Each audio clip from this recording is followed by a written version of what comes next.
Testing 1 2 1 2 1 2. Hello, hey there, hi there, ho there. Hello, everybody. Hi, this is Ralph Hayes Jr., RHJunior Reality Check Live, coming to you live over the internet through what we call a series of tubes, through a particular tube called YouTube, bringing you my broadcasts, which wouldn't even make it on the boob tube. Doing another little shoe, another little broadcast of a little something I like to call spleen squeezins.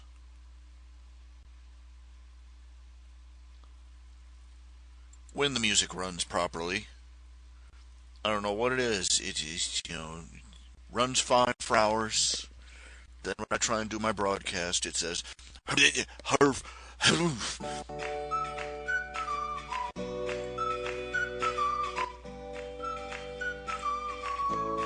I have no idea if you can hear my music.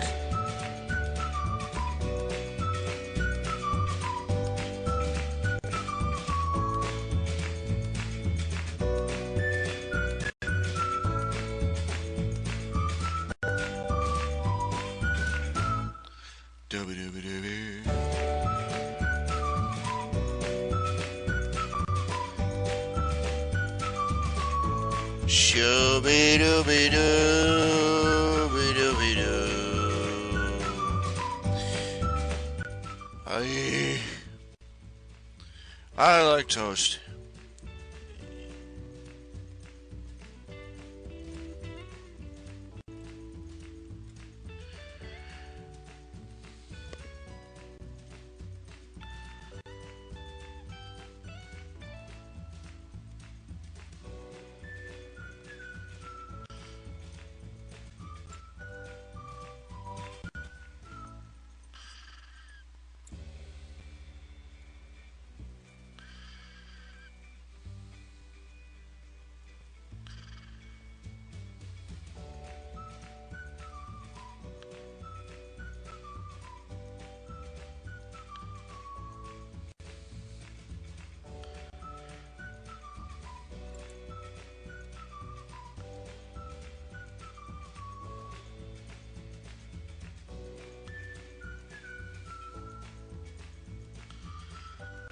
Okay, how y'all doing?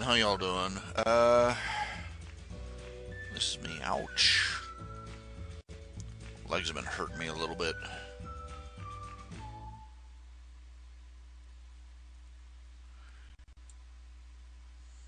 Live dashboard. Here we go.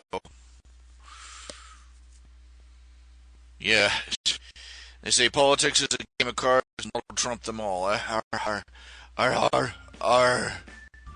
Our comedy. Yeah. Well, all that's left is 2 months of seeing what shenanigans Obama is up to. Now, y'all, Trump won. Trump is president. President-elect.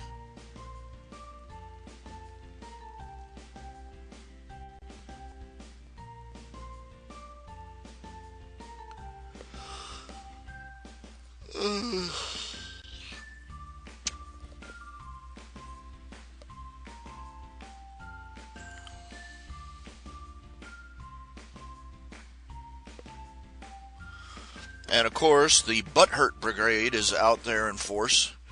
They got riots going on in, where was it?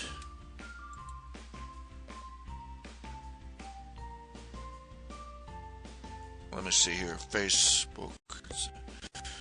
Little Facebook article they had is there are riots. They got anti-Trump riots going on right now.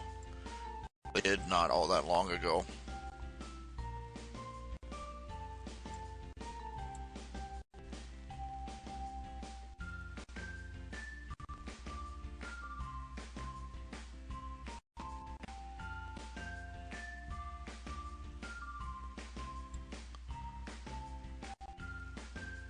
Anyway.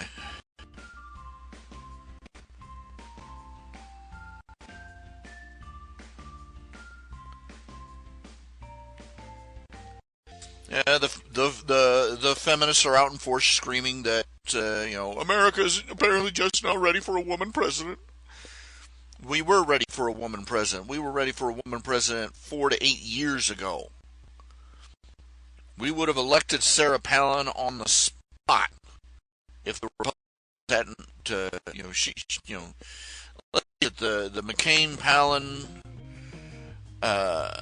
candidacy was everybody was voting for Vice President Sarah Palin. McCain was a joke, and then they kicked Sarah Palin to the curb, and their entire campaign swan dived.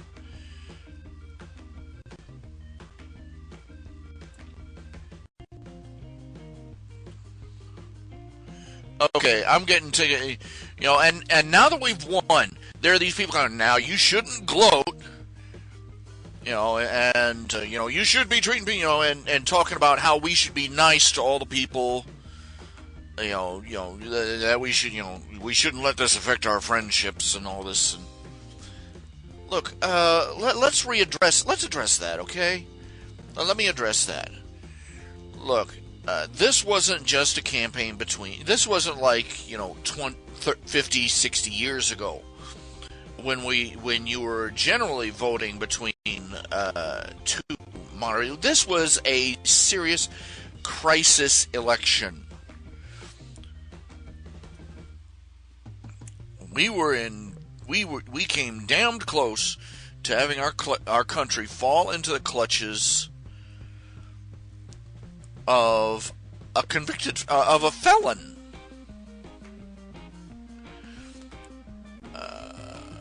We're talking.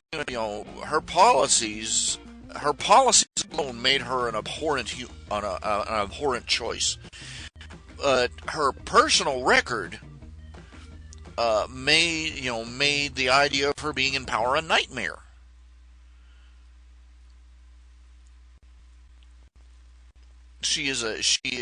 Hillary Clinton is a felon. Everybody knows it. It's just that because she is in a position of power and influence, they're not going to prosecute. She has a literal trail of corpses behind her.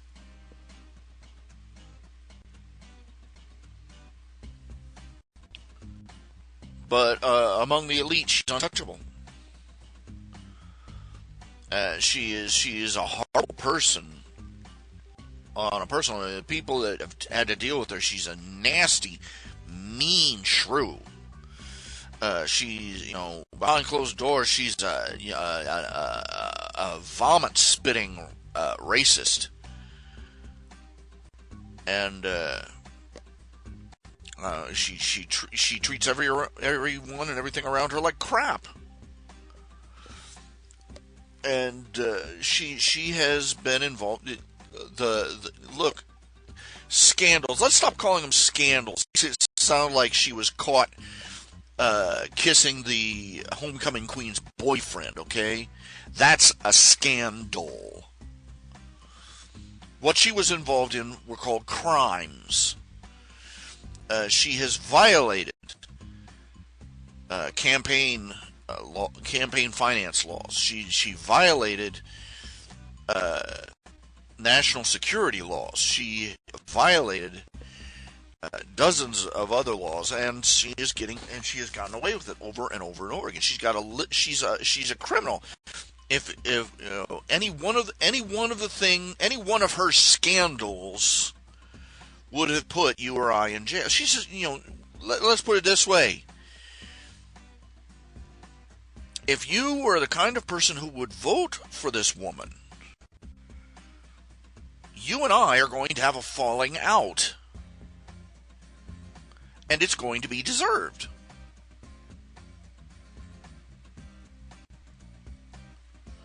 Because you just revealed something about yourself that I am going to have a lot of trouble dealing with.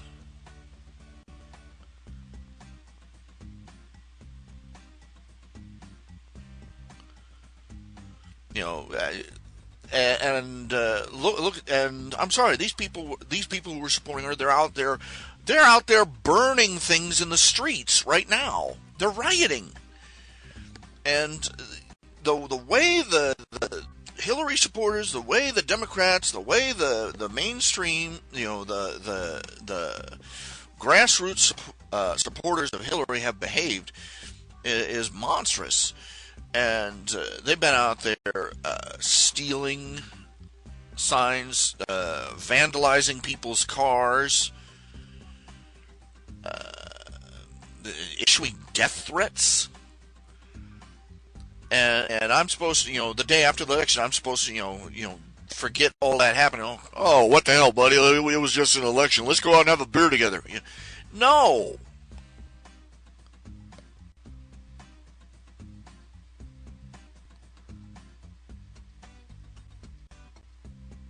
If you voted for Hillary, if you voted for this murderous, amoral, horrible mother of a woman, my opinion of you is going to go just drop, okay? And contrariwise, it's stupid to expect people who were keying your car as punishment for having a Trump sticker on the bumper to go back to being your good buddy the next day. If they're that irrational, they're not going to be all warm and fuzzy and cuddly with you the next day. They've just demonstrated what they really think of you, what they think of your values, what they think of everything. The term we're looking for is irreconcilable differences here. People don't want to admit it. This election has been a test of character for the American populace.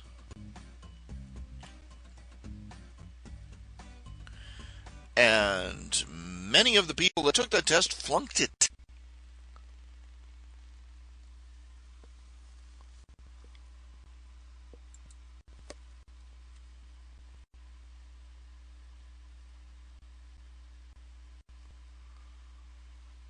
Now, I voted for Trump because, first, okay, when Trump came on the scene, I'll be honest, he struck me as what little I knew of the man, he struck me as a bombastic buffoon. I thought, I thought he was goofing around. I figured that, this was a general picture of how he got, how did Trump get into the election? The picture is him standing around a pool party. He says, you can almost hear it. What do you mean I can't get? What do you mean I could never be president? What do you mean I could never be president? You think here, hold my beer and watch this. That's the basic mental image you got when Trump came on the scene. And some of the things he said, of course, in retrospect, some of the quote-unquote outrageous things he's supposed to have said, you got to remember the people that were reporting what he said were the mass media. So they're going to distort and quote him out of context as much as humanly possible, and, you're going to have to watch everything they say. But the more I looked at the man, and as the other candidates fell away, it became obvious, he was going to be the reluctant but necessary choice. And then the more I learned about the man personally, he is a far better choice than he originally appeared. I've looked at he's loud, he's bombastic, he's crude and crass, and he's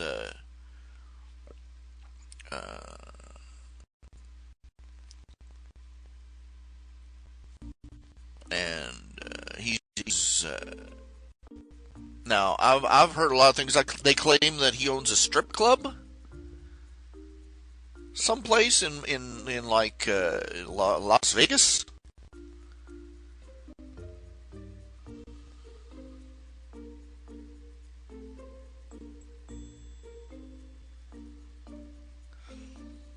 So, there's a lot of things about him, on a personal that did appall me. But at the same time, this is this is the same guy that gave free housing to a woman whose family had been murdered, so that she would have a safe place to stay while the trials were were underway. This is a guy who sent out one of his own private jets to fly a little boy across country for emergency medical treatment because no airline would accommodate the kid's medical equipment.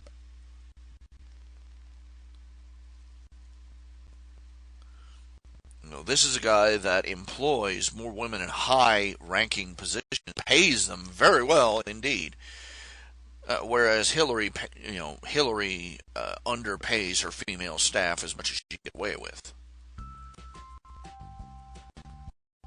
This is a man who sent millions of dollars worth of aid down to Florida after the hurricanes. So this guy, I think he's been severely misjudged in many regards.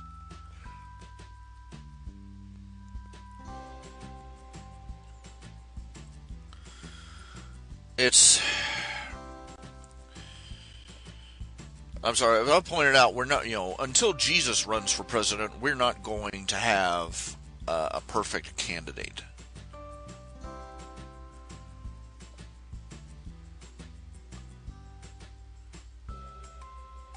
MacArthur, Patton, let's look at some of the leaders in the past. Patton was a nasty, foul-mouthed man. MacArthur reportedly slapped a soldier who was going through post-traumatic stress disorder.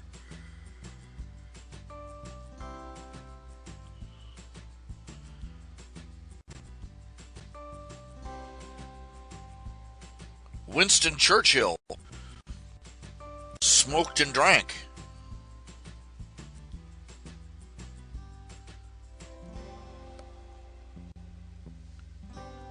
President Bush, he had a past as an alcoholic and a drunk driving conviction. But Junior, the Bush Senior, I don't know what his story was. But, you are not going to find a person who doesn't have dirty linen in their closet.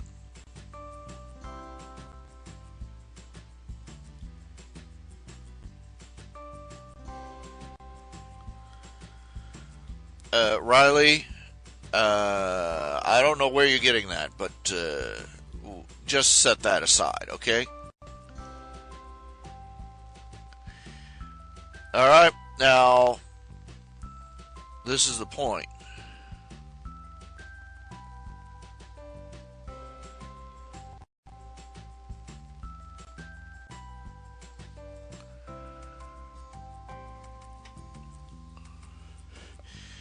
Even the greatest leaders in our history, you look at Mount Rushmore. There isn't a face on Mount Rushmore that didn't have that didn't have some pretty reprehensible issues in the past.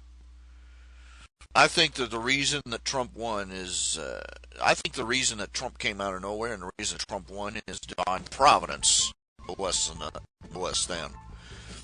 I think God is giving like the old Batman, Dark Knight. He's not the how would it go? Not the he's the president we need, but not the one we deserve. Something like that, which doesn't make much sense when you parse it out. But we get the general idea. Trump is Trump. He's the kind of leader we need right now.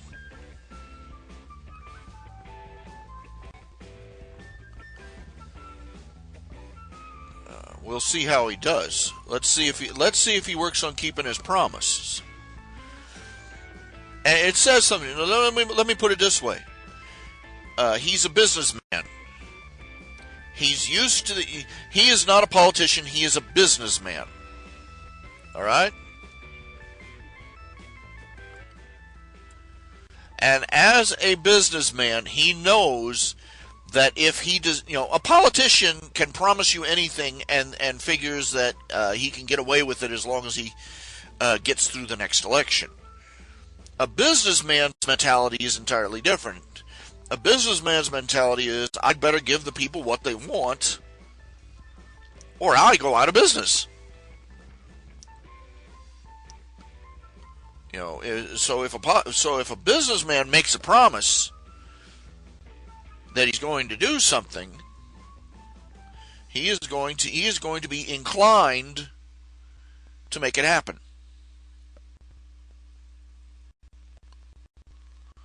Oh yeah, I know, protests, right? They protest everything. This is how they know how to deal with things, with temper tantrums.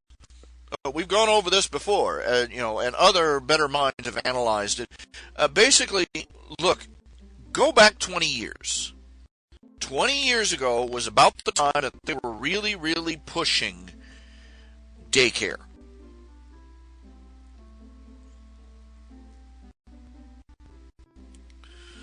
Where, kids that were too young for care, and they were taking them, mommy was dropping them off to be watched for 6 hours a day while she went off and did her jazzercising and ran around the office and all this other crap.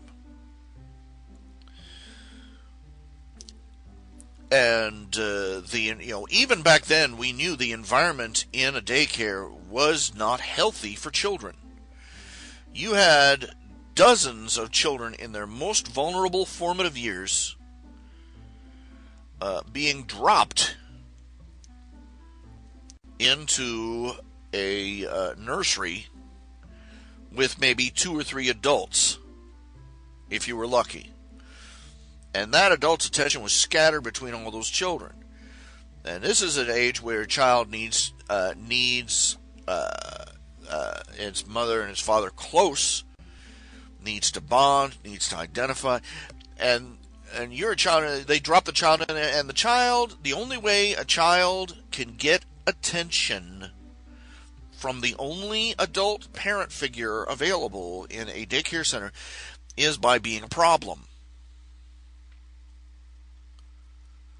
By picking on the other kids, by throwing tantrums, by breaking things. And those children, the only way they got their, the desperately needed parental attention that they wanted was by throwing tantrums.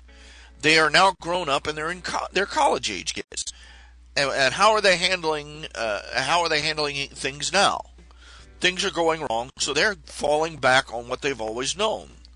The way to get what you want is to throw a tantrum.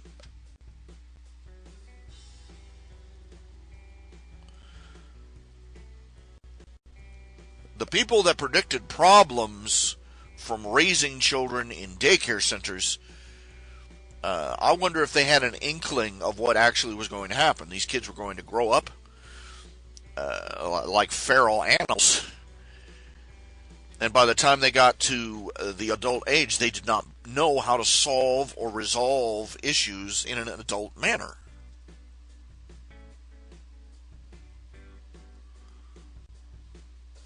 Oh yeah, that's par for the course. Death threats, violence, riots. This is how they deal with life. Because that was the way they got the attention they wanted back when they were babies, back when they were toddlers. I point this out. I pointed this out fairly frequently. Western civilization is a mess when it comes to how it raises its children.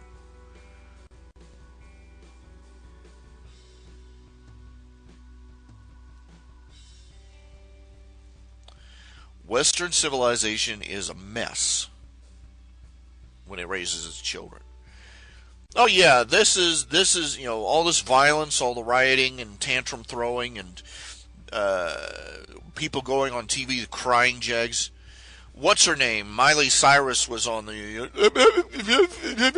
I can't believe she won. I can't believe she lost. And I'm like, pack your bags, honey. Canada's waiting.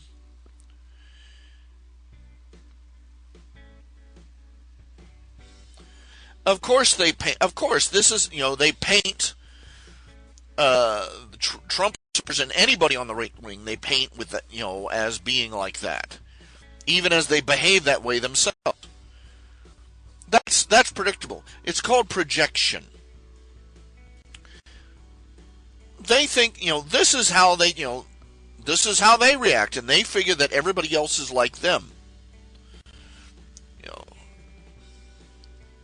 They expected it. They genuinely expected it. It's what they would have done in the same place, and it's what they're doing in the same place. They expect Trump supporters to riot in the streets because that's what they would do if they didn't get their way. Can you groove to it? Can you grasp it? Like I said, like I was saying, Western civilization is terrible about how it raises its children. Consider this. No other species on the planet, well, I won't say that, but let's just say it is very bizarre for an animal. There aren't any animals that, animals generally don't put their offspring off in a nest someplace, then go on the opposite side of the tree, so they can take a nap. What do animals do? I pointed this out in Tales of the Quest story ages ago. Birds gather their chicks under their wing.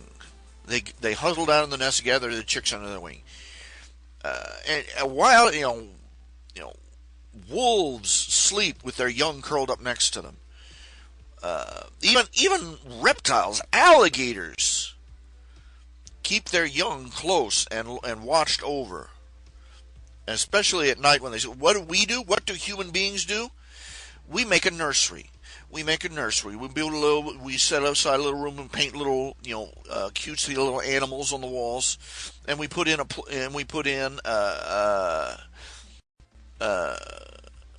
crib with maybe a mobile hanging over to keep them distracted, and we leave the baby there, and we go off to the other end of the house.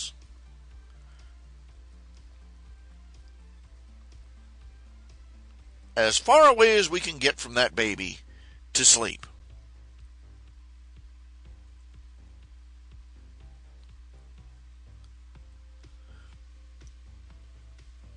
Every other creature in the animal kingdom is figuratively standing behind humanity, slapping us in the back of the head. What the hell are you thinking? It seems like the majority of energy in Western civilization dedicated to parenting is spent on finding ways to get the kid as far the hell away from ourselves as we can. What do we do? They're newborn, and we put them in a nursery on the other end of the building. They get up in the toddler range. We put them in daycare. They hit 5 years. We put them in kindergarten, and from there until that they are legal adults. For 9 months of the year, 6 to 8 hours a day, we let the government raise them. As far away from, and it sort of makes me puke a little bit in my mouth whenever I see these they make these ads where the parents, it's September and the parents are, yay, they're going back to school.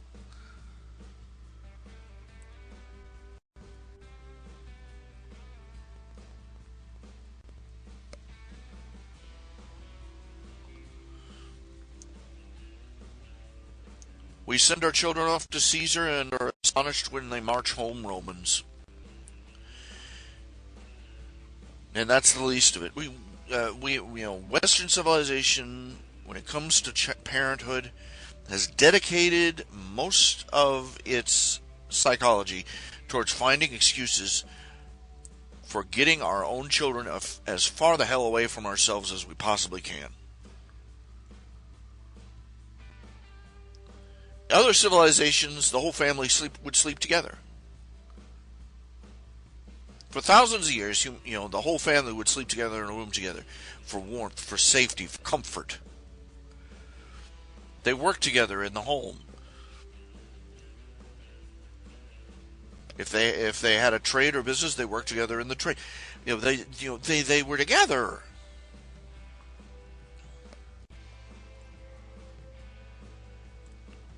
And eventually the child would grow up, find a spouse, move out, and start their own family. We can't even wait that long. It's like 5 years old, boom, out the door, kid.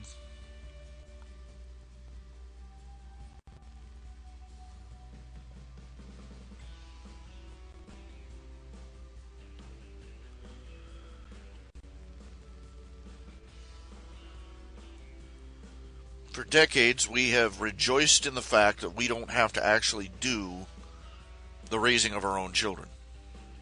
And we're astonished at the results now. And every year it gets worse. And every generation, the kids are worse. This is what these tantrum-throwing rioters out in the street right now. This is what happens when daycare centers and single moms become the norm. What do you suppose is going to happen in the next cycle? Chew on that idea for a while.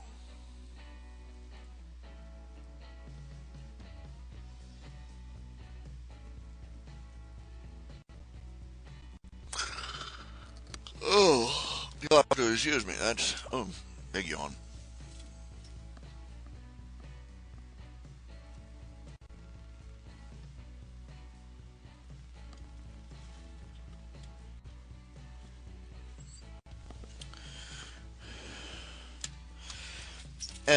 But you suggest to anybody that this should be changed, people freak.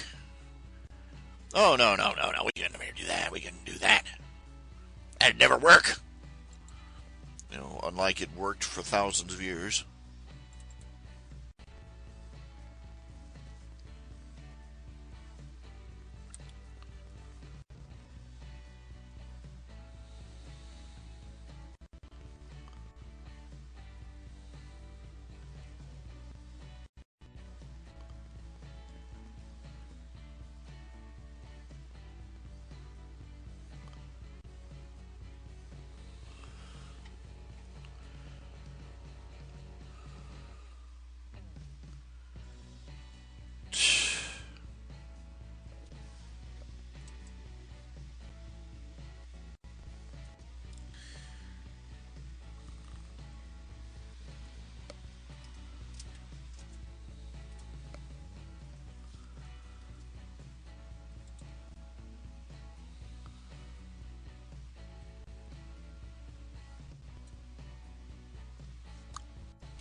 They wonder what, I've mentioned this before, and okay, you've got the put the children away program undermining parenthood. You've got abortion undermining family and parenthood. You've got easy divorce.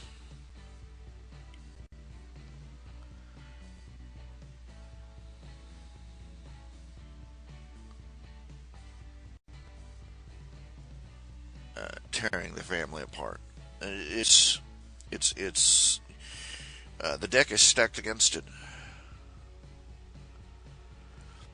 and it's interesting. Who do the pundits blame? Who do the analysis people blame?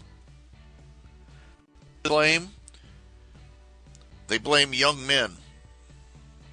Young men are not the cause of the decline of marriage and the family. They are the victims of it.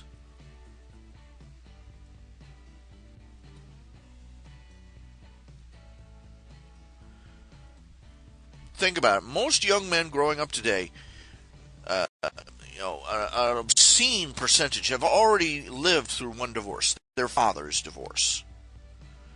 They watched as their moms came home, proclaimed that you're just not fulfilling me, and asked for a divorce.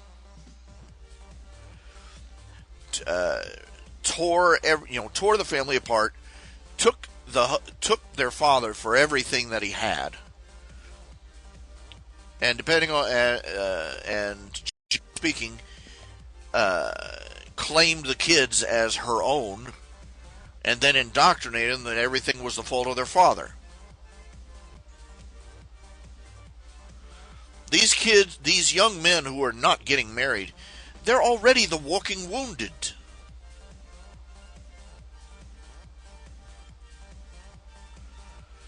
Why would anybody who had lived through that, why could they possibly be motivated to stick their own dick in the light socket?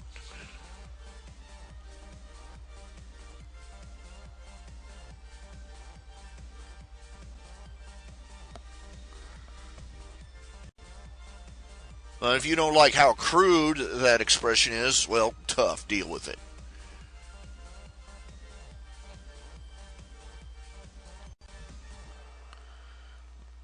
A large percentage of young men have grown up either without a father at all or watching their mother rip their father to shreds in divorce court. And why would they want to go through that themselves? How stupid would you have to be? And try this on for a kicker. They don't even have to consider how unfair the divorce courts are to men before deciding it's a bad idea. It's already a bad idea for them. But the older they get, the more aware they have to be of how screwed men are by law. This is a highly misandric society. Nobody wants to admit it. Feminists are all running around talking about injustices they suffered 200 or 300 years ago. Men's right activists are talking about things that they're getting shafted on today.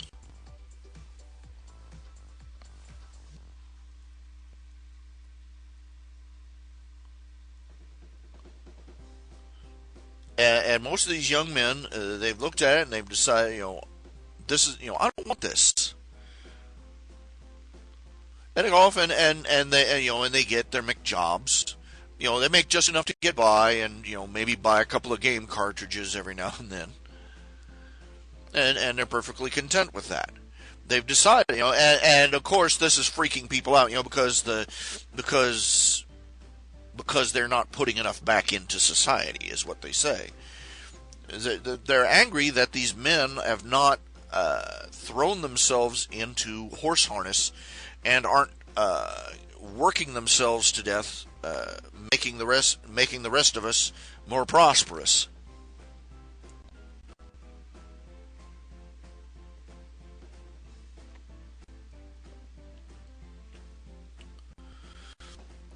You want men to, the reason young men aren't marrying isn't because they're all depraved sex freaks who don't want to take responsibility or anything.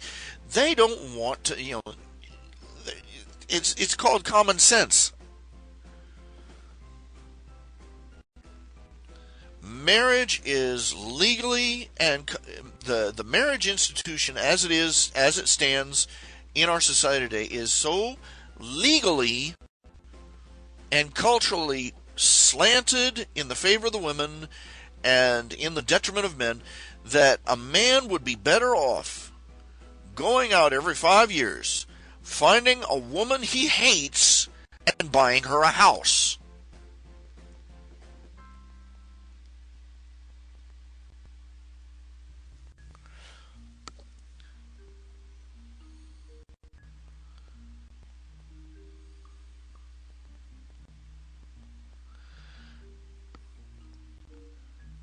The woman, I've seen this happen. Watched it happen to men I know.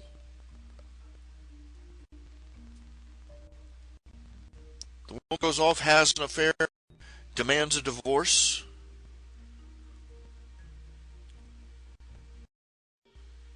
brainwashes the kids into hating their father,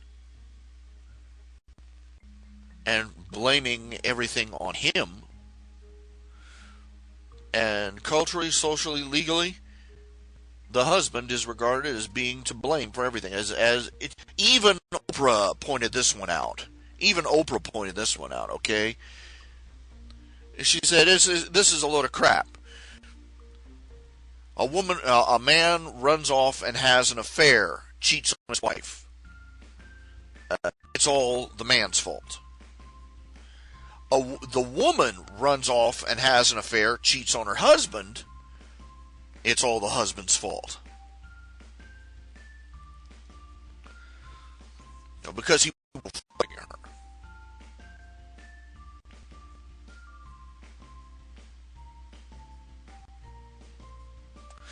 You know what? They had a movie. They had a major movie came out. Eat, Pray, Love. You know what it was about? You know what the plot of Eat, Pray, Love was? A 30-something woman is dissatisfied with her life. She divorces her husband, because she's not fulfilled. And she divorces her husband and then goes off touring the world, presumably on his money, trying to find herself.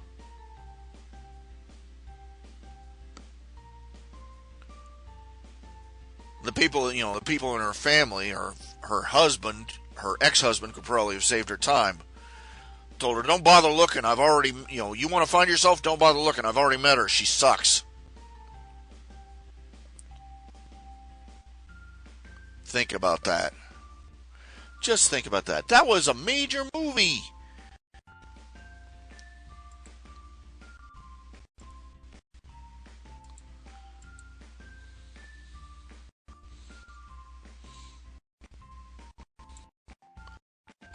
No. No.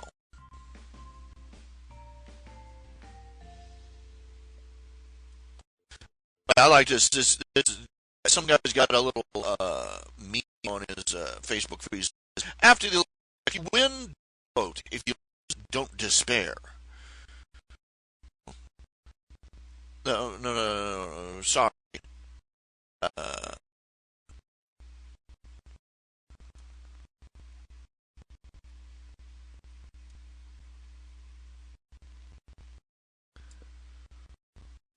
you know, it,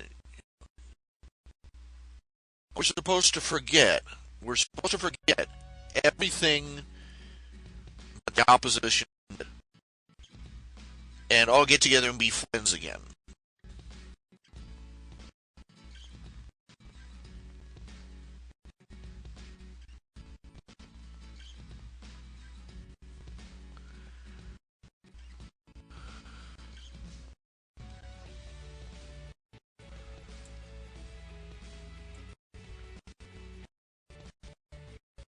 Even now, the liberals are out there riding. I'm looking at live footage right now. Anti-Trump protest near Union Square in Manhattan. I don't see any. I don't see any bonfires yet. But in a minute. Excuse me.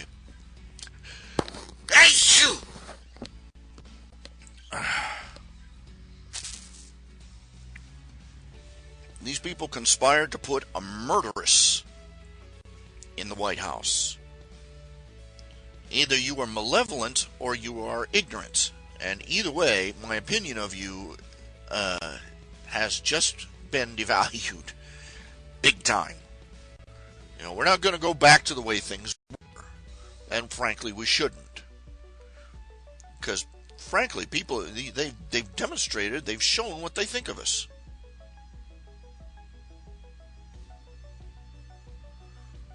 They've shown what they think of us. They've shown how they'll treat us when they think they're going to get power. And we should hold them accountable. And they should regret it sorely.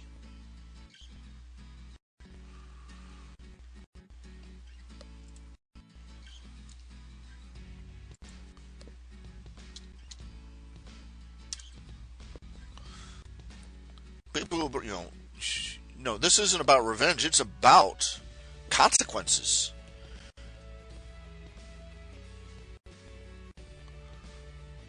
I mean, basically, this has been months of electoral fraud,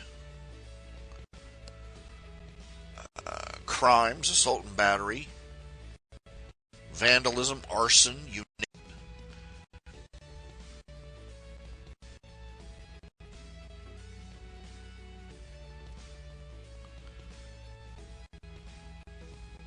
I get a little tired of how dare you judge people, by their actions.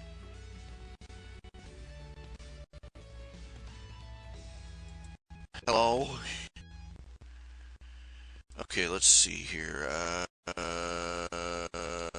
Let's see. I'm trying to figure out where I started last.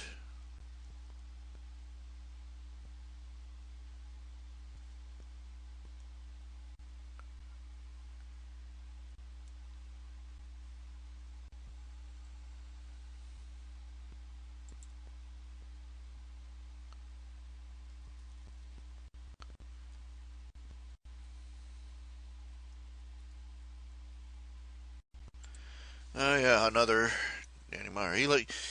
Danny Meyer. He likes some cheesecake pictures of his wife's character. That's what the hey.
Let's see.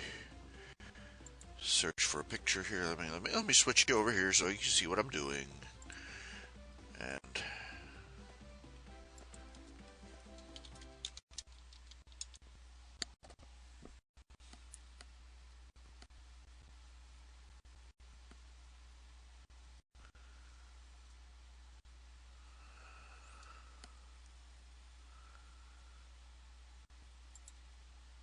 uh, uh, uh,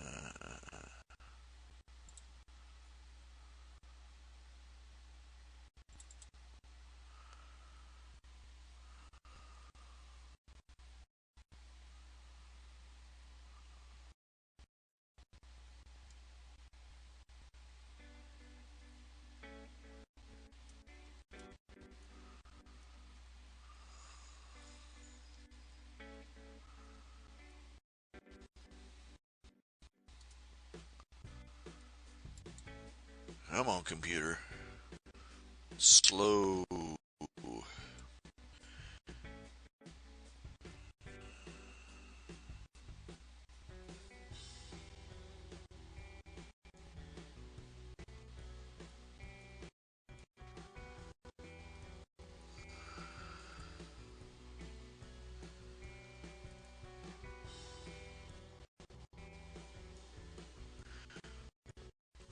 Darn it! I probably need to reboot. Just a second. I'm gonna turn back on my I swear, Firefox has got one problem it always has had, is that for whatever reason, after it's a while, it will start gobbling up resources. And don't be telling me, you should use, you should use,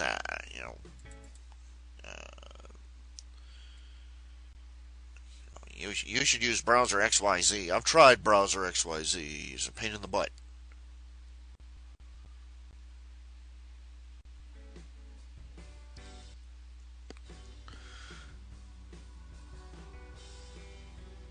Oh, come on, computer.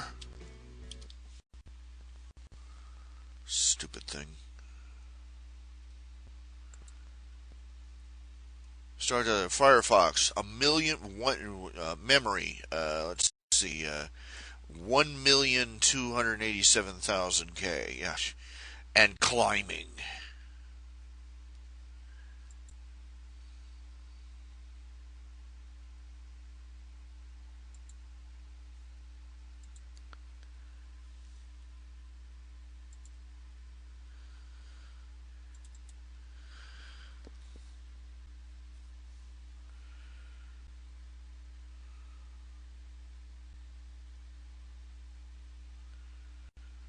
Wish I knew what the real issue was. Wish I knew why it did that.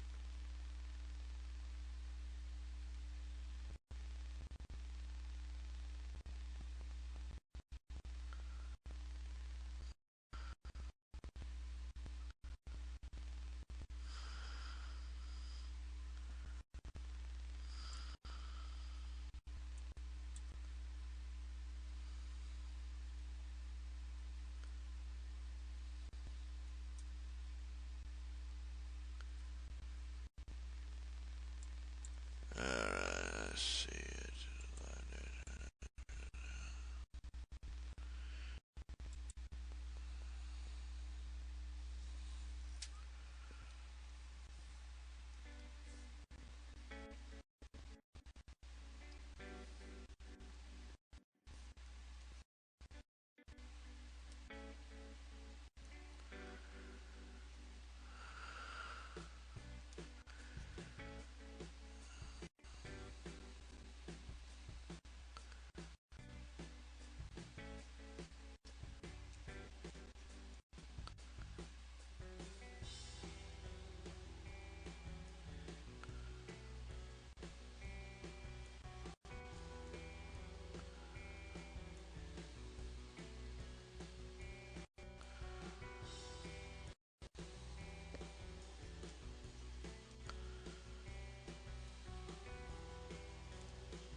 Can't believe the first thing that comes to mind.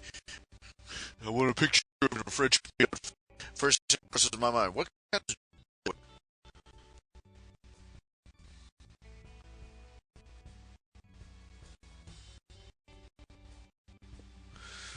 Okay, all right. Women's costumes. Let's talk women's Halloween costumes, right? Sexy this, sexy that. Nothing original or funny or clever or anything else. Just, sexy, sexy, ooh la la. And it's really disturbing is the fact that this little sexy French, this, sexy Halloween costume thing, travels all the way down to the age of 12. No. I'm sorry. No child that hasn't quite even hit puberty yet should be wearing sexy and fantastic. Yeah. No.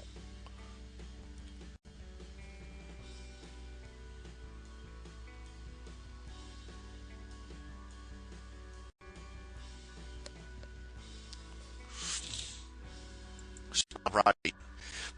But let's be honest here. Women participate in this.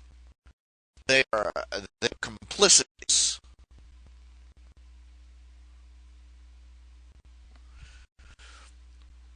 Who is it that who is it, look at these cosplayers.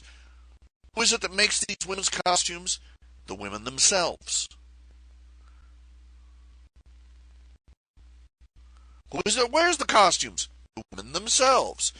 It's the women themselves that their first thought in making a costume is to make it so it makes the boobies look bigger and their legs look longer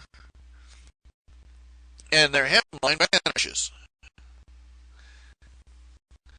So explain to me how that is the fault of the patriarchy. When I start seeing more women wearing when I start seeing more women cosplaying in costumes that aren't designed to be quote sexy, then maybe I'll stop calling them. Maybe I'll stop agreeing with the people that say that they're fake fans. Maybe I'll start listening when they start talking about about misogyny in the fandom, this other bull crap.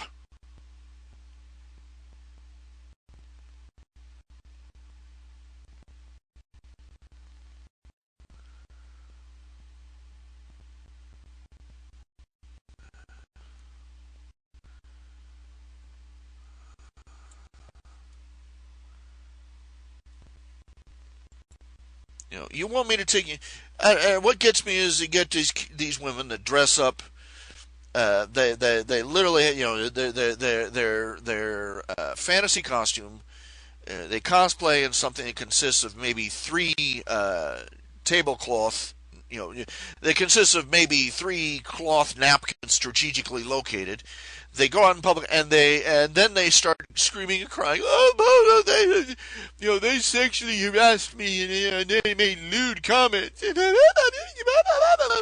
Look, you don't want to be treated like a whore. Don't wear a whore costume. Dress treated.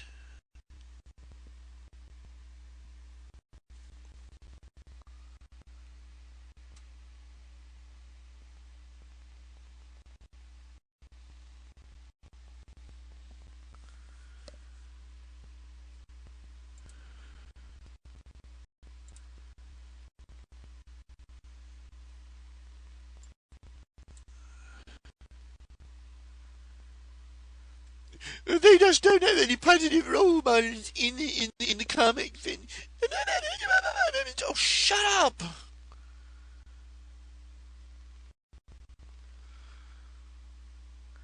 You're the one out there with a neckline all the way down to your belly button, bringing the twins out for show and tell.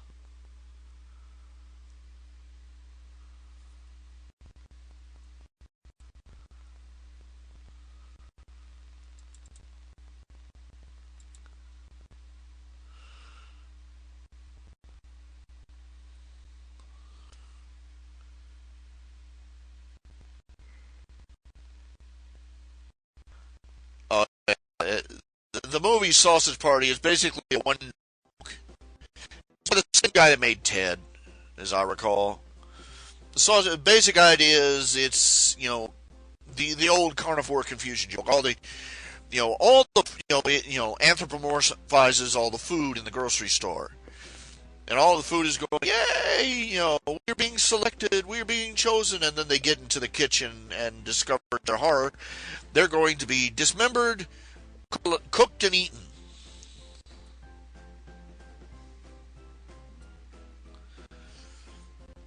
And I want you to realize that this is the kind of people that are in Hollywood. That the guys that came up with it managed to get funding. They managed to get money for it. They managed to get it in theaters, and it's too much to hope that they suffered a severe. If they make money on it, they win. If they lose money on it, you know, tax credit, they win again. Where's their motivation to make anything good?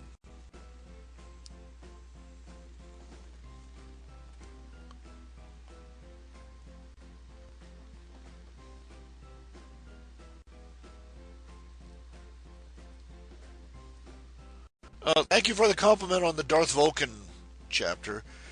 I really want to take a little time and do some writing. I haven't been. Haven't been. I have just lost control of my time management. I don't know.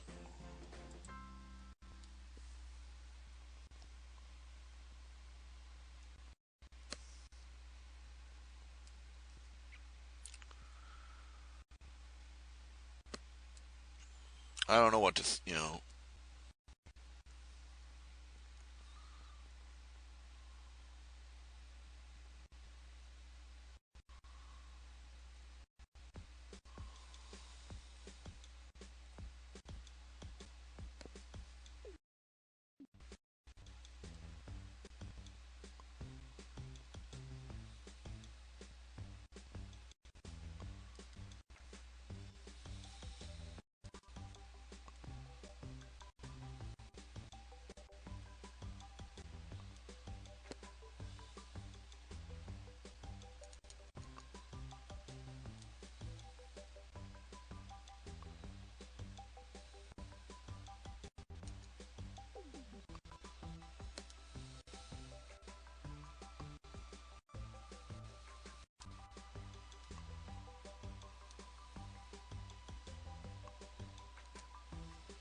Darn it, I forgot to put it on a new layer. Here, just a sec.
Come on. Where is it?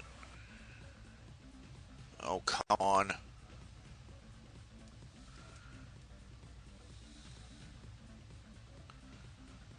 For some reason, my... there we go.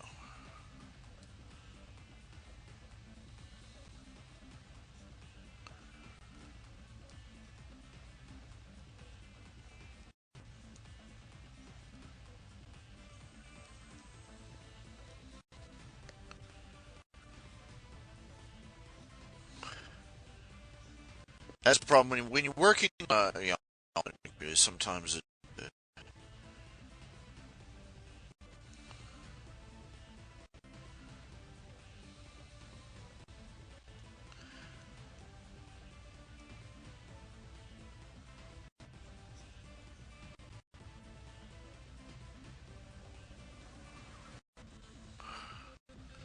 oh wait, she's supposed to be wearing high heels.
Oh, I'm sorry. I didn't realize I didn't have this camera switched over here. Just give me a second. Or do I have this camera switched over? Well, according to this, I do, but it doesn't show. What is this?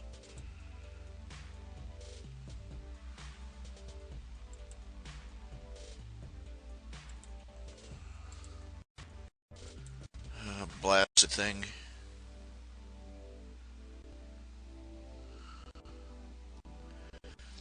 Yeah, as I was saying earlier about I've said this before. I've said this on the previous episode.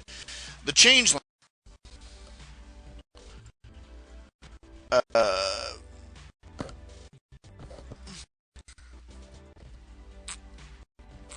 for the it that the whole scenario of how they are, why they changed back.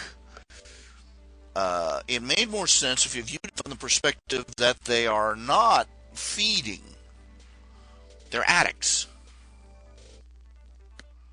What do I mean by that? Well, basically, uh, oh, here I will be right back. I gotta run to the restroom. Oh darn it, stupid machine. I'll be right back.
And I'm back.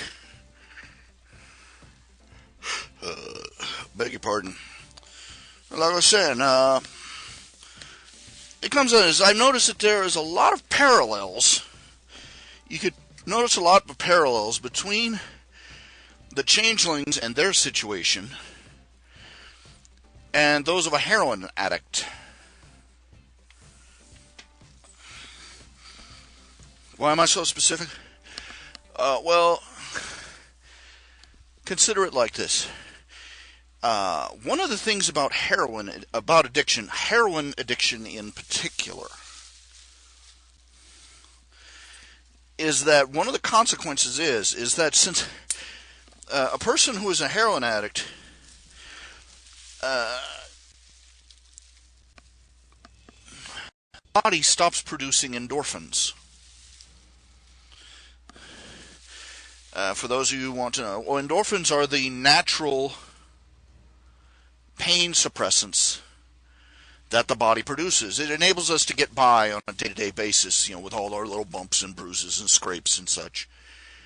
Helps suppress chronic pains and aches and so on and so forth. Basically makes life functional.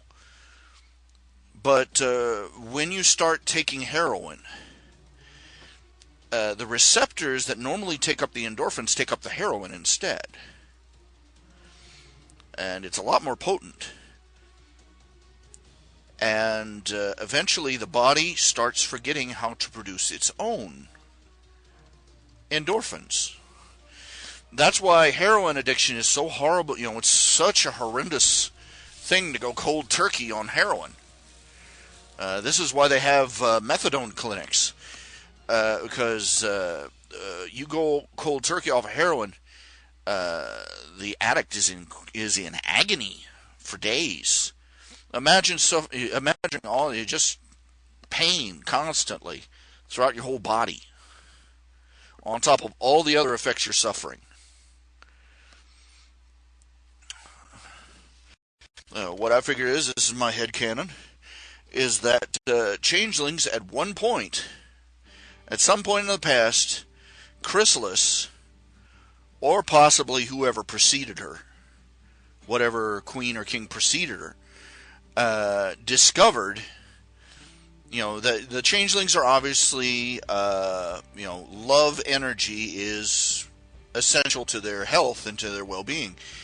But a changeling king or queen in some time in the past discovered that they could increase their power by stealing love energy rather than by harvesting it or gathering it however they used to.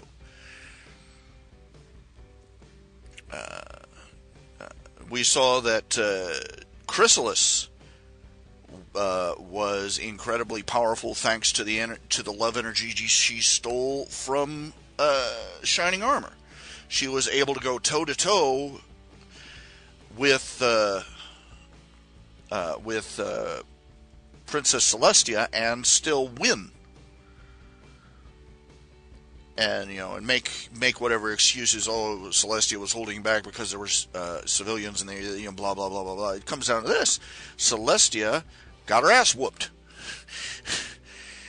by a parasite running off a belly full of stolen love energy.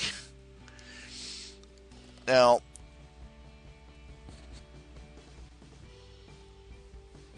of course, obviously, stealing the energy corrupts it somehow.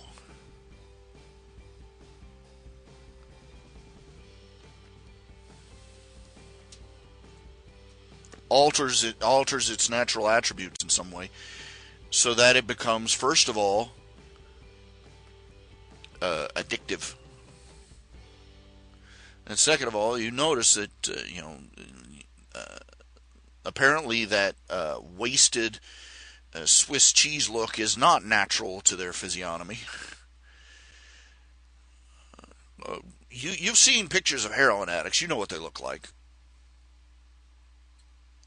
Heroin addicts, meth addicts.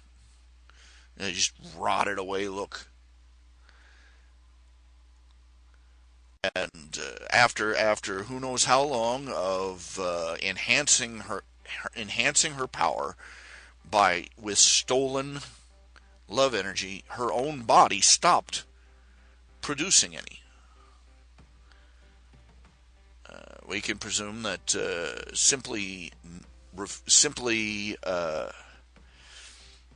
my guess is that this is my headcanon, is that giving up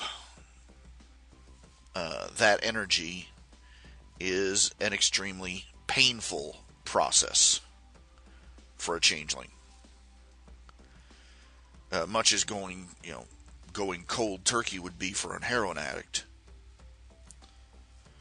And why did Thorax's metamorphosis trigger? Well, consider this: he had been living away from the hive, away from Chrysalis's influence. Now you have to figure that Chrysalis got in the situation she's in by stealing, by stealing love energy, and by passing on that behavior to the rest of the hive. Basically, all her offspring were born as crack addicts. They were born addicts. But Thorax, being a little bit more resistant, which is what you can expect in a population of addicts, there will be some who are more resistant to the effects than others.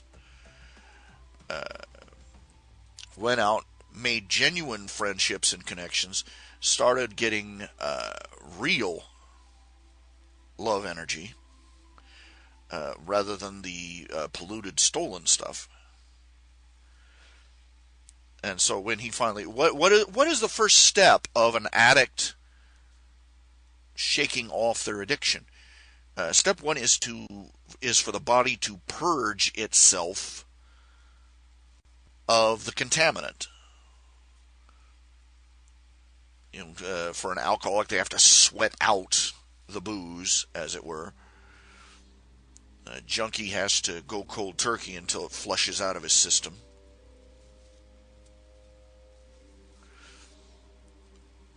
When he finally did that, when he finally got rid of all that borrowed energy, his body finally was triggered into producing its own again. And because he's a changeling, the metamorphosis was naturally quite quick. Overthinking it, I'm sure.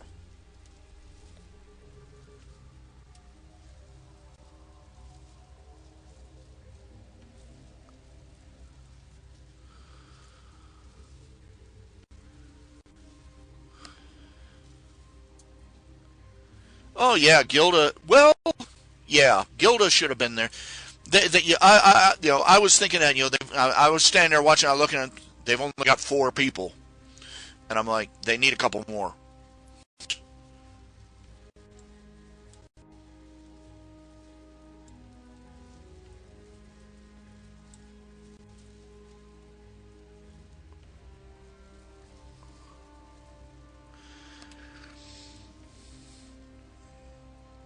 Yeah, in my own Starlight Glimmer, I don't like her as a character. I don't like the fact that she was introduced the way she is.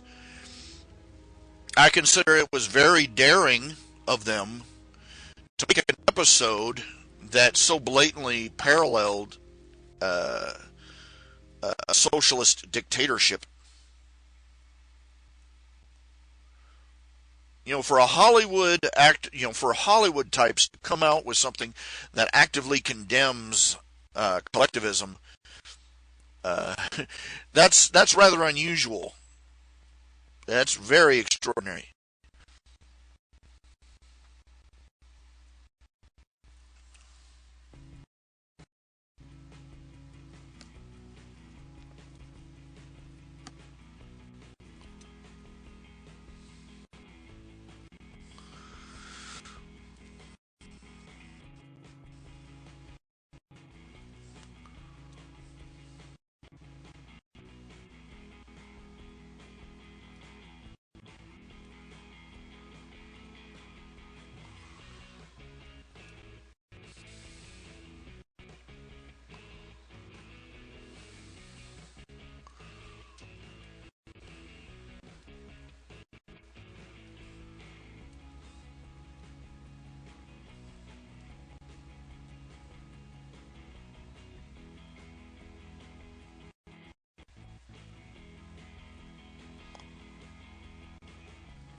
Of course, they sort of lost the focus.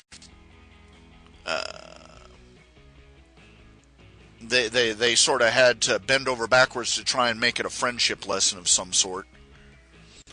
But the message was still there in the story.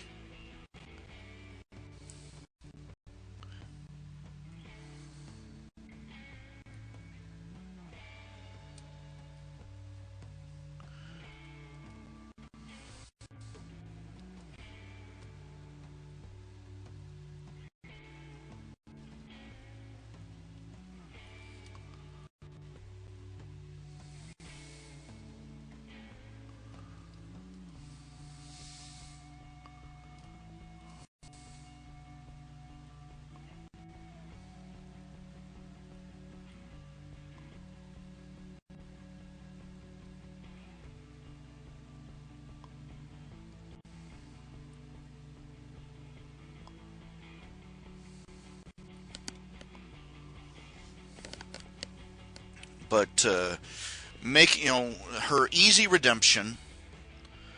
I mean, we're talking a character that nearly destroyed Equestria, and not just, but nearly erased it from history. The penalties for that should have been a little bit harsher, I think.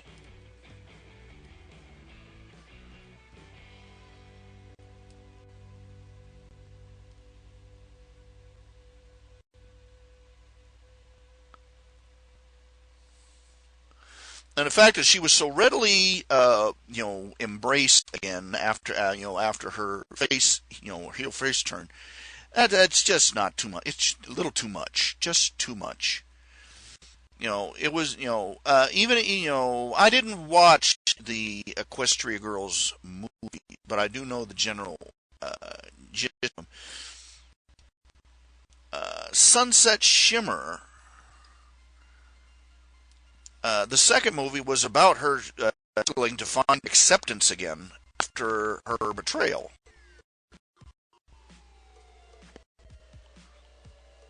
And the writers at least had the sense to make it obvious that it was not going to be an easy road to hoe.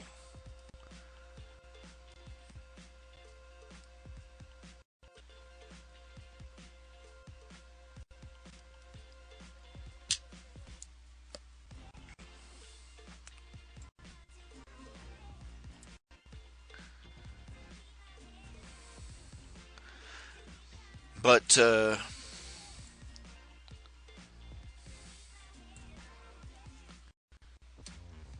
it was the exact opposite with Starlight Glimmer.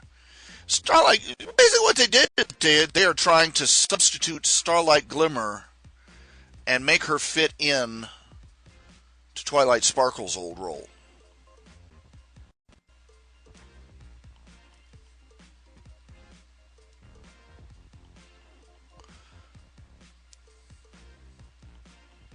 Remember Lesson Zero?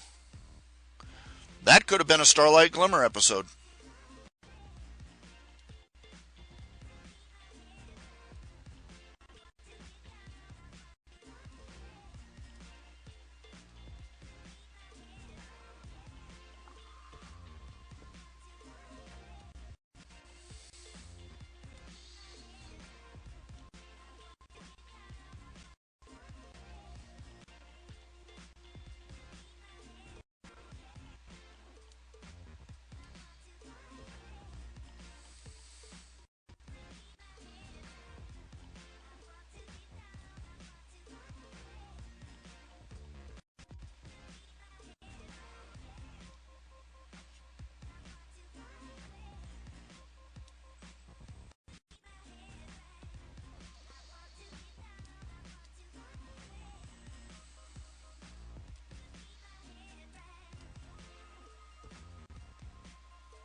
they basically just see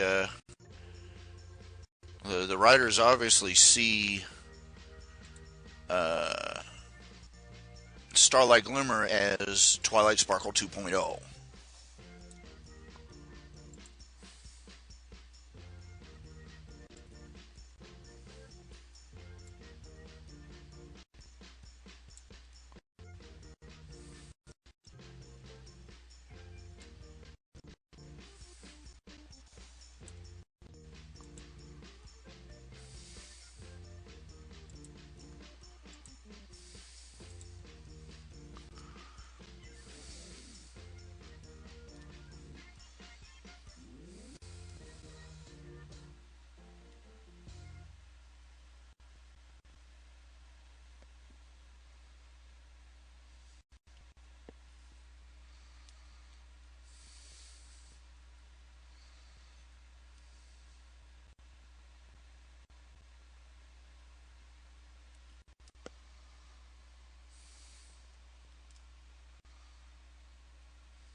Yeah.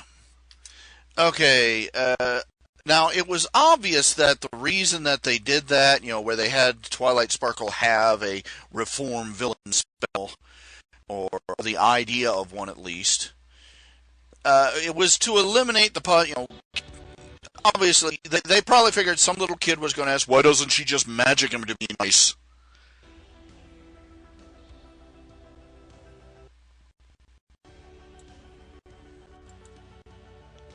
Well, that's the reason they did that.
Well, that's that Starlight. She got off the hook, yeah, and that was always a problem with me. Starlight Glimmer, she went,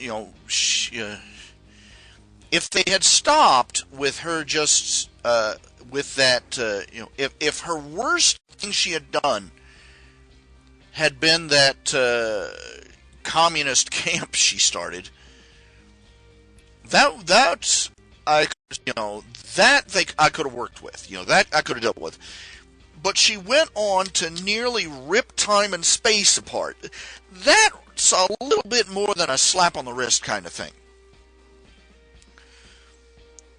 And but this has been a problem with the show for a long time, is that even from the very first, there was a terrible tendency for easy forgiveness, casual forgiveness, I would rather say.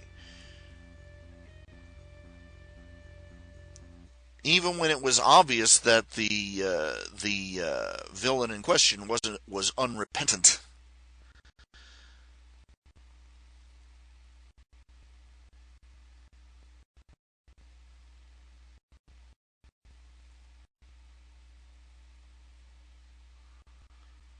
Raises some interesting questions for me as a Christian.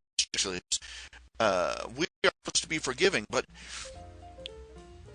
we are supposed to be, we are supposed to be as forgiving as Christ is forgiving, and that's a pretty extraordinary measure.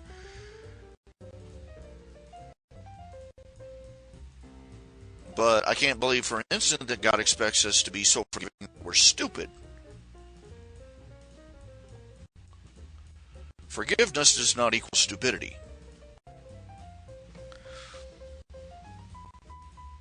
And regardless of whether forgiveness is granted or not, there are still earthly consequences for your deeds.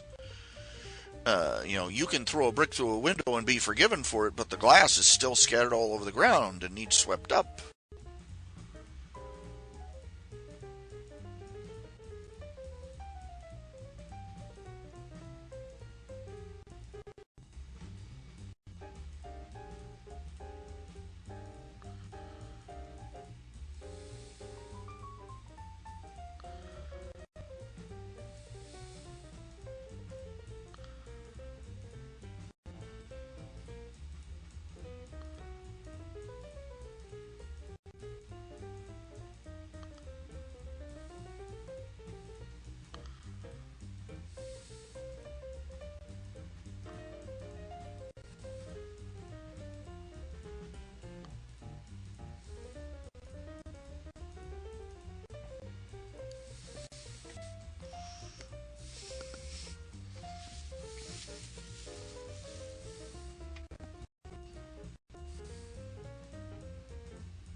Excuse me.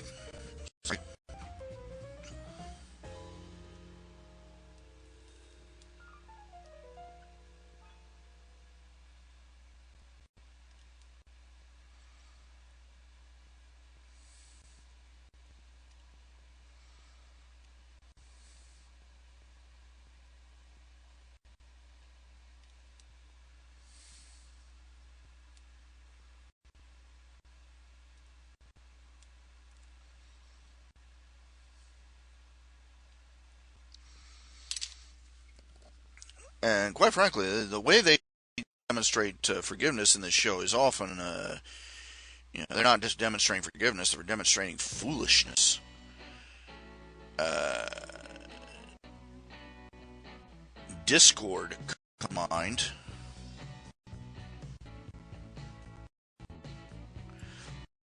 Bought Discord's reform if they had changed. Any one of a dozen things they could have changed to buy Discord information. Okay? If they had reduced him in power in some way, if they had manacled him with some sort of power restraint or something. If they had, if it had turned out he lost a huge portion of his power because it happened, or something, anything. If they had had somebody shy in charge of his reformation. I've said often that, look, it was supposed to be about friendship, right? Friendship is about, one of the things about friendship is about finding things you have in common. And he had less than nothing in common with Shy.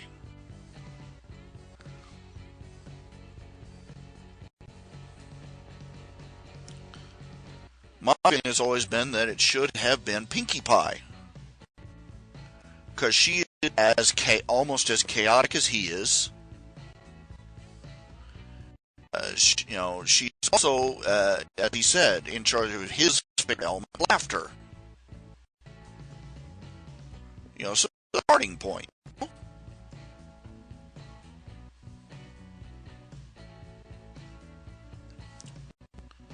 And it would have been a good, it would have been a good place to demonstrate, for him to, have a lesson where he learns that, where he finally understands that, it's a joke if you hurt someone.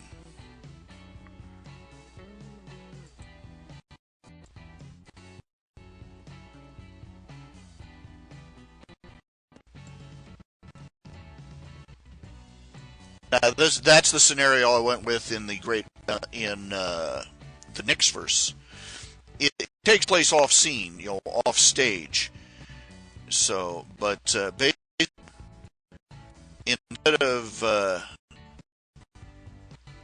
instead of Fluttershy, it's Pinkie Pie who's put in charge of reforming Discord. They get along fine at first. They got along fine at first. Unfortunately, he inevitably took it too far. And reduced Pinkie Pie to tears. And for the first time in his life, he feels remorse. When he goes to find her, she had fallen into a trap. A magical trap that had been set for him hundreds of years ago. People by ponies who had been hunting for him. And the only way he could free her from it was to give up the lion's share of his powers.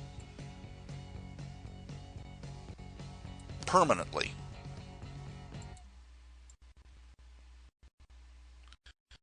That was also the grounds for Tyrek gets a right beat down. The reason that he was able to persuade Discord so easily is because he actually promised Discord something he wanted, his power.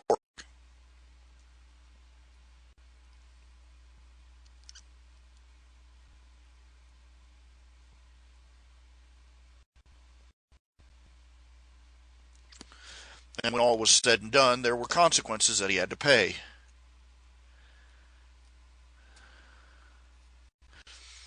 Now, in the Great Alicorn, I kept it a lot simpler. He's on parole and wearing magic-suppressing manacles.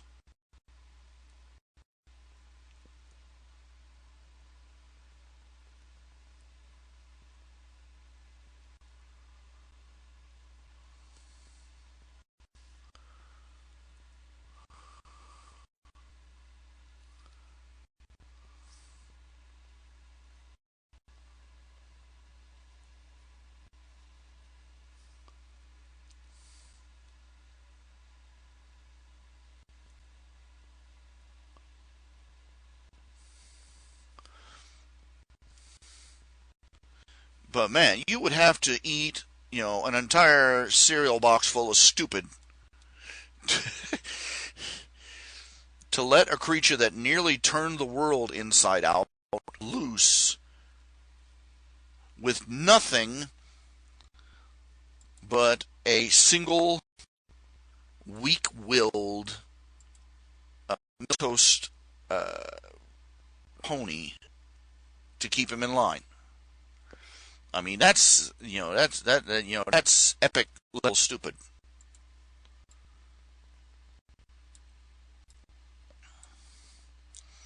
I think it's more about. I think it's not only so much an issue of forgiveness as it is an issue of trust.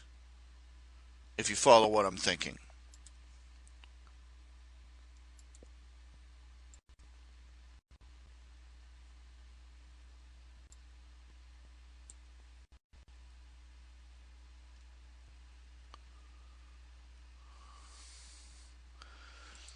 Zed, even if you are forgiven, you have demonstrated that you've betrayed people's trust, and it's going to take time to earn it back.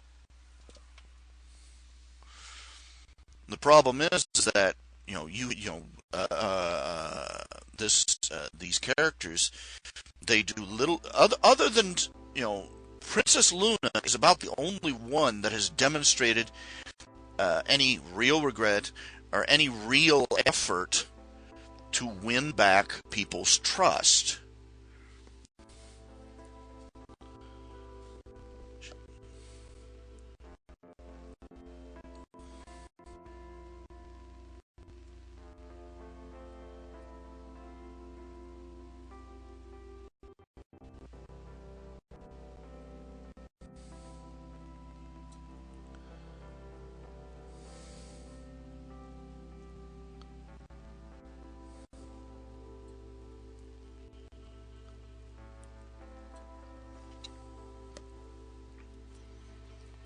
Granted, this the one character that couldn't help but betray everybody in his path, Tyrek.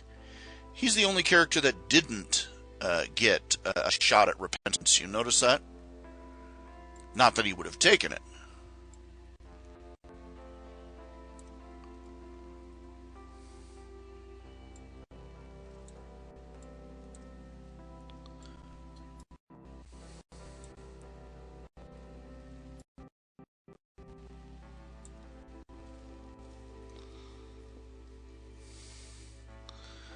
But throughout the show, he couldn't even keep the faith with his allies for more than 5 minutes.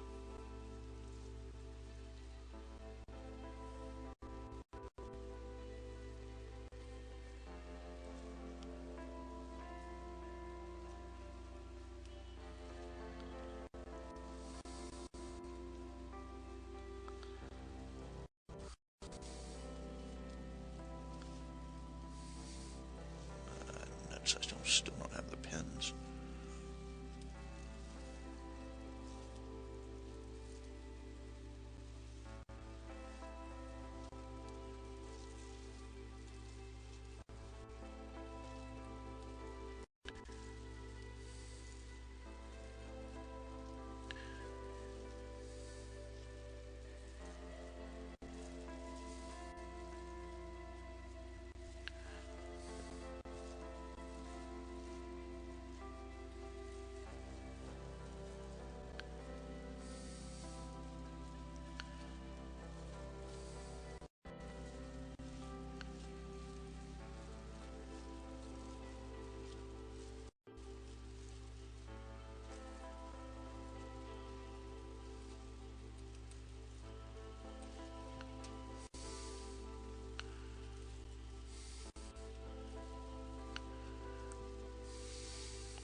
have it uncolored that way he can do whatever he wants with it there.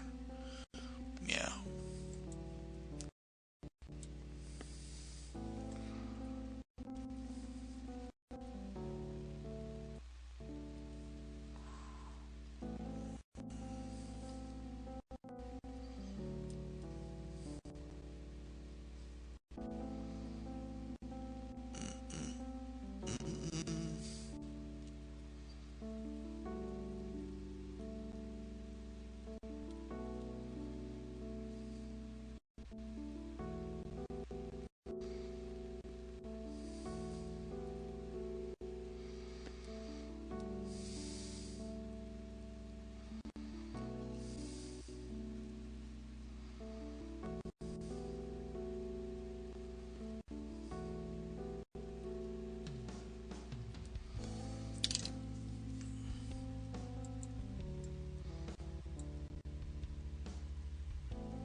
Okay.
They got a new movie coming out.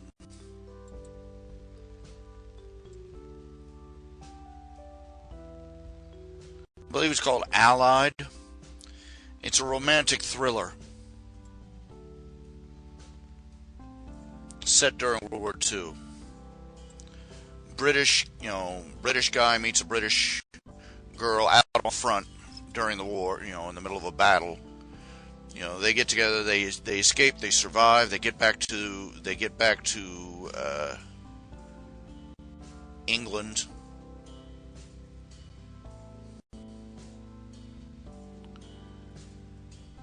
And the government approaches this young man and informs him that we believe your wife is a spy for the Nazis. We have 48 hours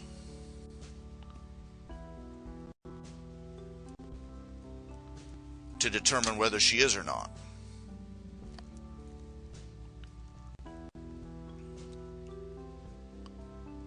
And at the end of that 48 hours, if we have not determined, we expect you to shoot her and kill her. And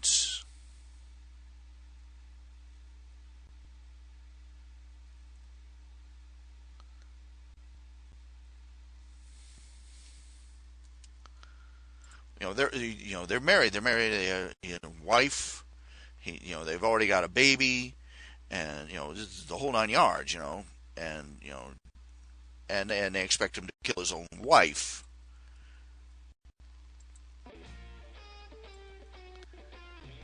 And this is the plot of the story.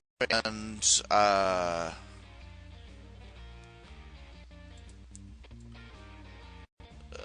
I wish I had the power of the Force so bad right now, so I could just reach out with the Force through the internet, find the executives that came up with this plot, and just pimp slap the stupid out of them.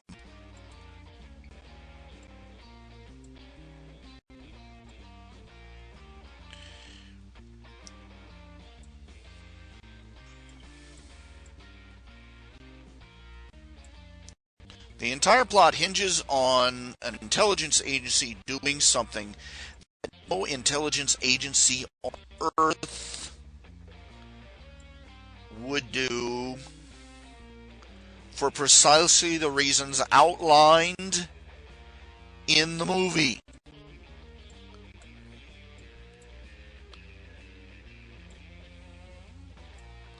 I bet right now you're thinking, all these sadistic. There are all these, sadistic third world countries and juntas and such that they would, the fearless leader would have, force somebody to do that. Yeah. But they wouldn't leave it up to him for 48 hours. They wouldn't leave him alone on his own recognizance. They would never, governments run by sane people do not do that. If they thought this woman was a spy, they would have arrested her. They would have rounded her up, put her in a room someplace until they could confirm one way or another. They sure as hell wouldn't let her fate be decided by the man she was sleeping with.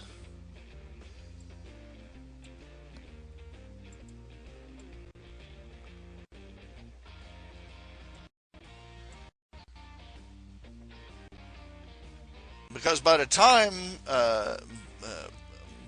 48 hours rolled around, they could be halfway to Germany.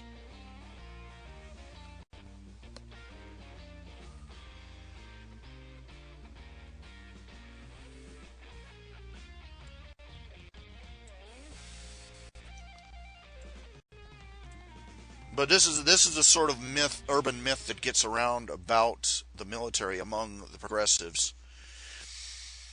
It rates right up there with bunny duty as one of the, this is a myth that rolls around in the military that soldiers that are expected to soldiers that are going into Black Ops or going into the SEALs or whatever, that they're made to raise a puppy or a kitten or a bunny for like a month. And have it with them all the time, care for it, protect it, everything. And then they're expected to pull out their K-bar and kill it in front of their commanding officer on command.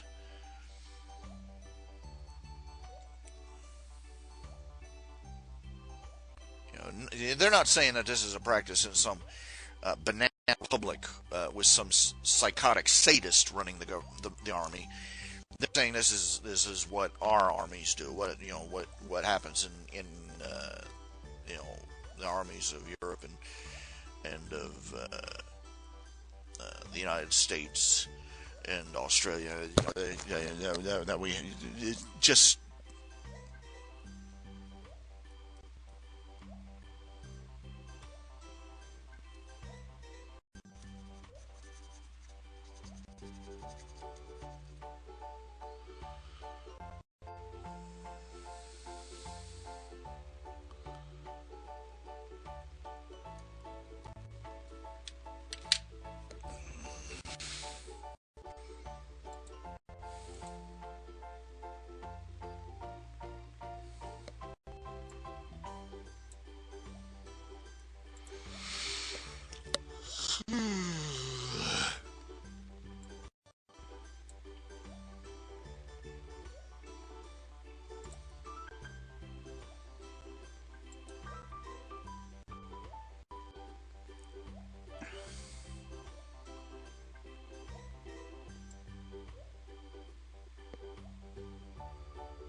Pardon.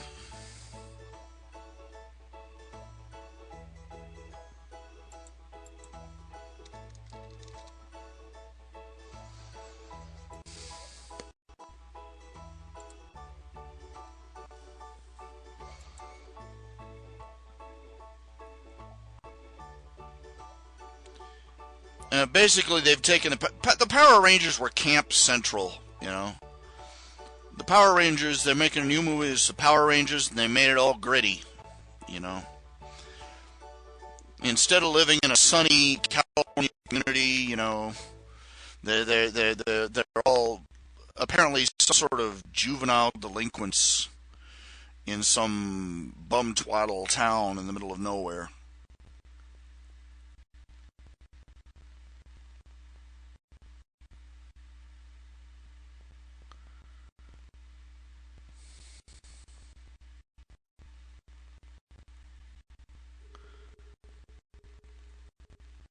But that sort of misses the point. The kind of the point of Power Rangers was camp and shit. You know, I'm saying no a lot. I mean, I'm falling back into that habit. You know for sure. What I can't hardly even.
Original Power show was actually it was spliced together out of 2 or 3 different Sentai shows in Japan.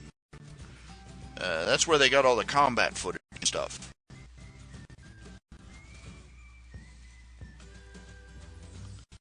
And then they threw in the footage of the American teens. Easy way to save a bundle, I guess.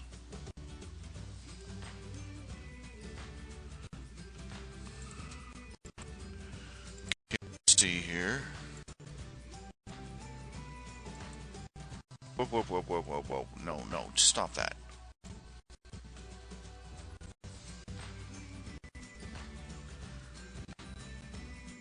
Uh,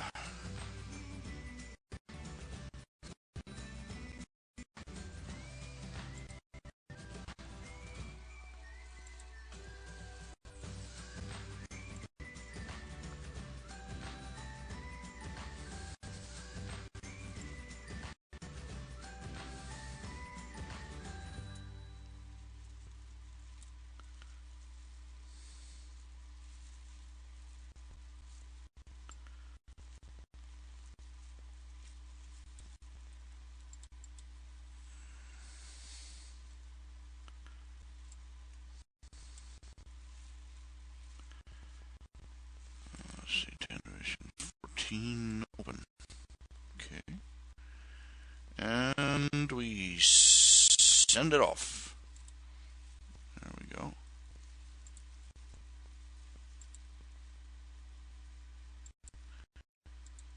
There we go.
Okay, let's see what's next on the list.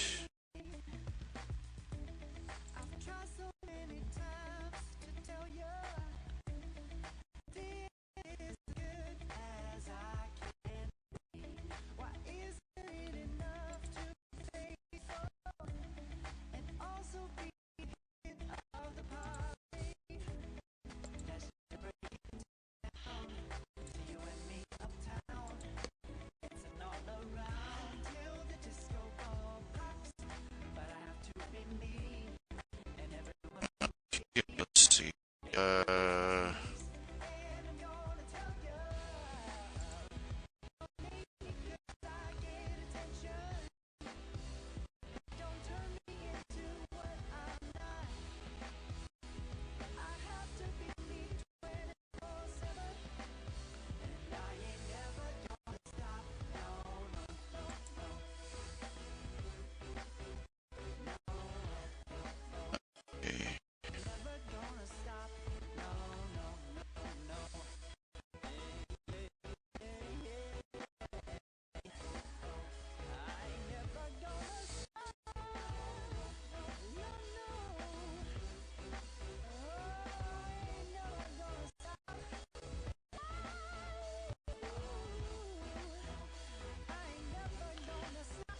Okay. Okay, I have made a mistake on that last. Okay.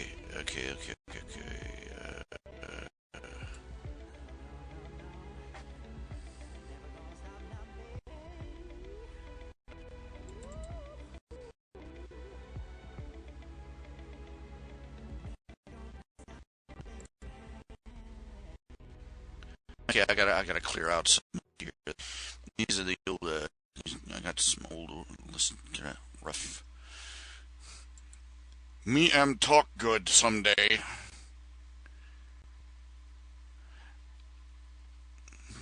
trying to sort see how many I've got left and how many I've already done here. Damn it, it doesn't list.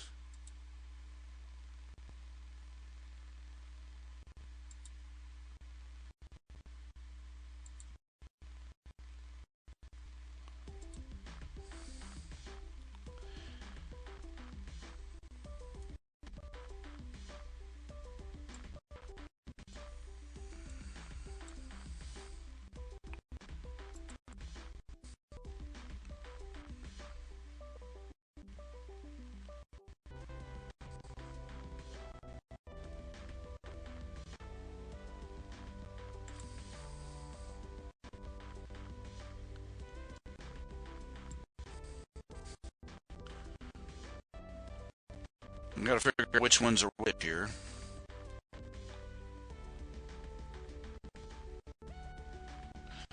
Okay, we got one for Charles Kramer, building a gaming computer.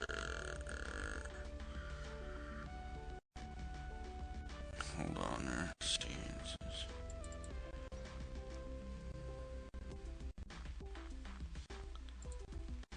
Trying to eliminate the redundancies in these files here.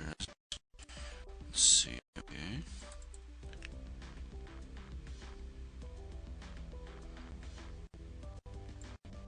Tobias Brown.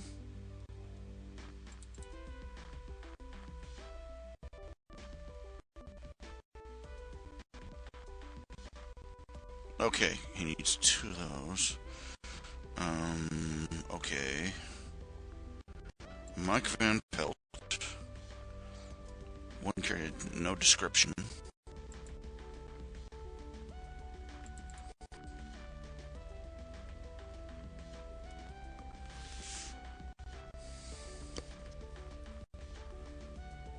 Like the computer to look like this.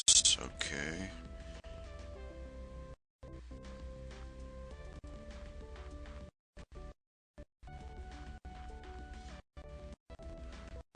Like a big blank page, generally.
He wants the computer to look like this.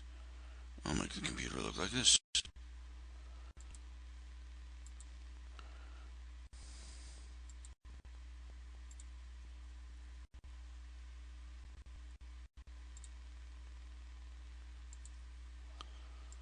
And the stupid music jams again.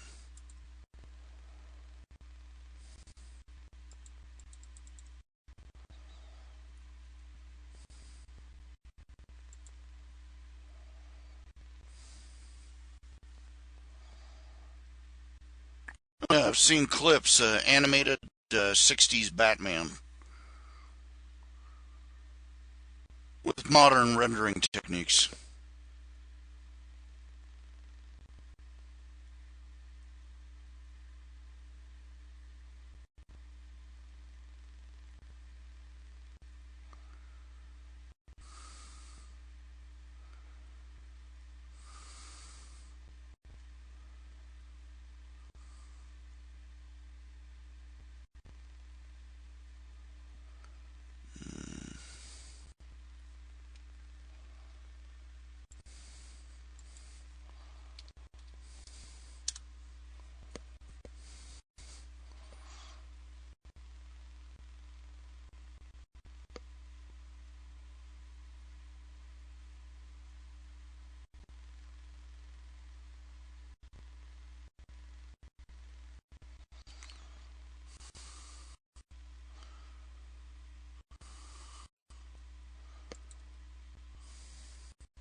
Okay, got a request here. Let me see.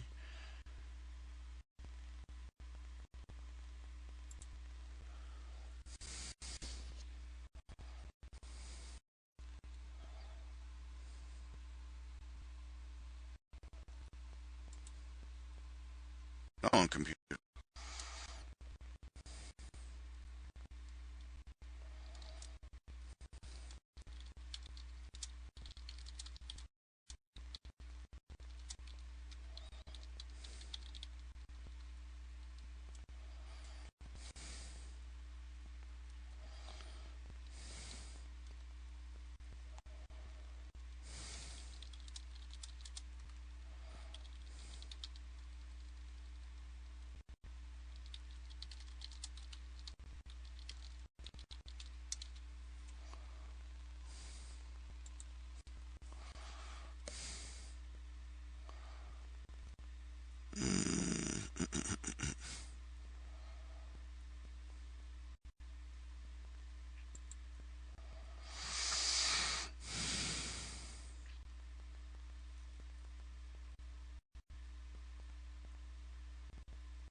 Doggone it, what's wrong with the music this time?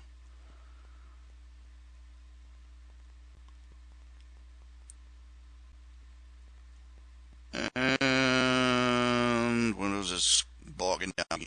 My Firefox is bogging down again. I'm starting to get cheesed about this. I think it's Facebook, really.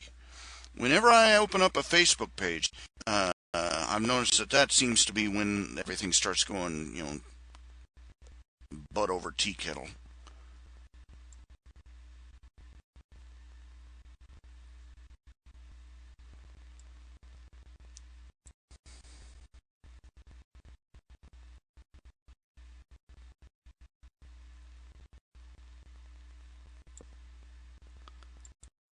Let's see.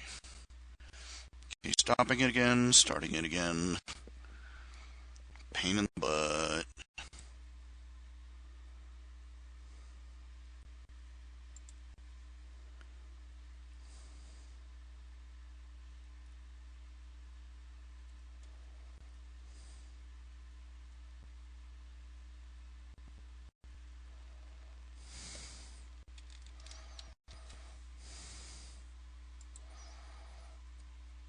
Even after I shut it off, it won't end the process.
Picture of a fennec and a pine mountain building a computer.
I'm trying to think, but nothing's happening.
Starting to dry out.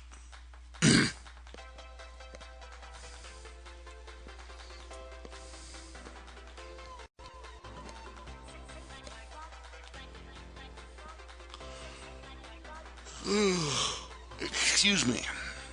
Yeah.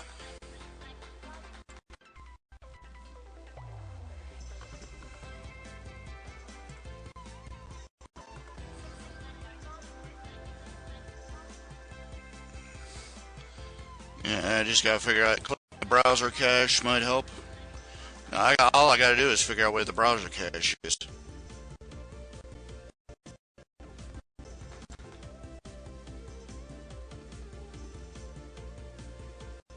History.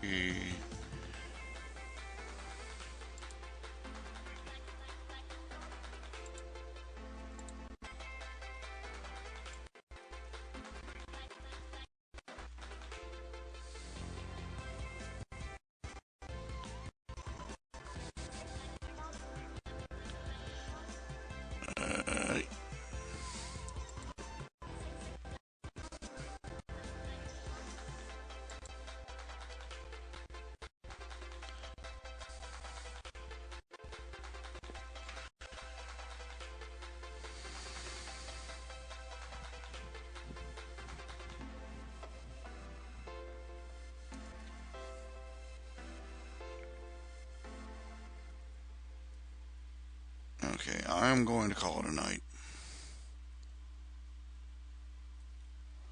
I will see you all tomorrow. Lord willing, and the creek don't rise.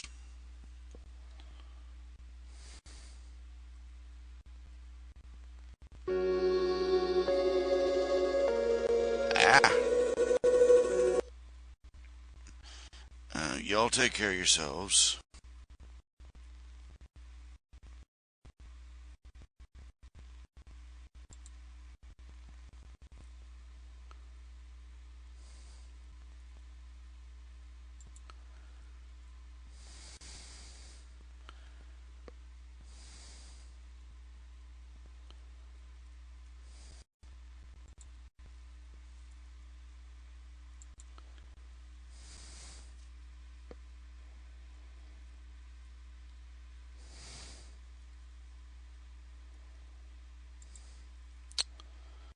Good night.